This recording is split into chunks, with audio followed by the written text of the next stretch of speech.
Hi, I'm Jim House from the Department of French here at the University of Leeds, and my research project is called Shanty Towns and the City, Colonial Power Relations in Algiers and Casablanca, 1919 to 1962.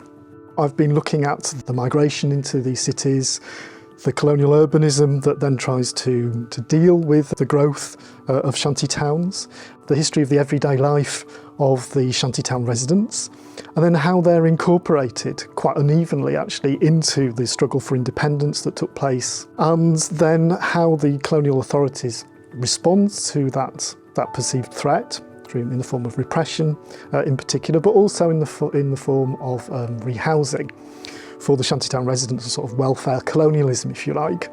And then a final part of the book looks at the social memory of these areas since independence and the way in which the residents have tried to leverage, if you like, their participation in the struggle for independence to encourage investment in their areas, which remain very, very poor areas. So I've been doing extensive oral history work with former residents, but also with former nationalist activists who operated in these areas, and also European humanitarian workers who were also present on site in the 1950s, the 1960s.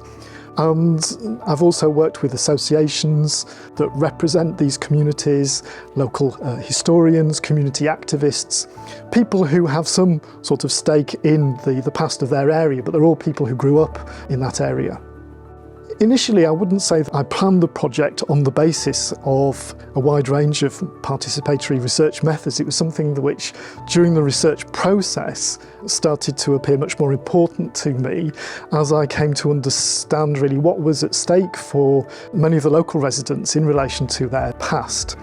And so I wanted to work with these local communities to bring the access that I had to the colonial archive, for example, which was mostly in France, because the French actually took all of their archives with them. So the vast majority of the local population couldn't access the written trace about themselves. And so I wanted to share those findings, co-produce knowledge with them, give documents to local historians, share discussions around those sources and their sources. And so we had debates with local community activists, historians and journalists around that. It wasn't just text that I was sharing, it was also photos.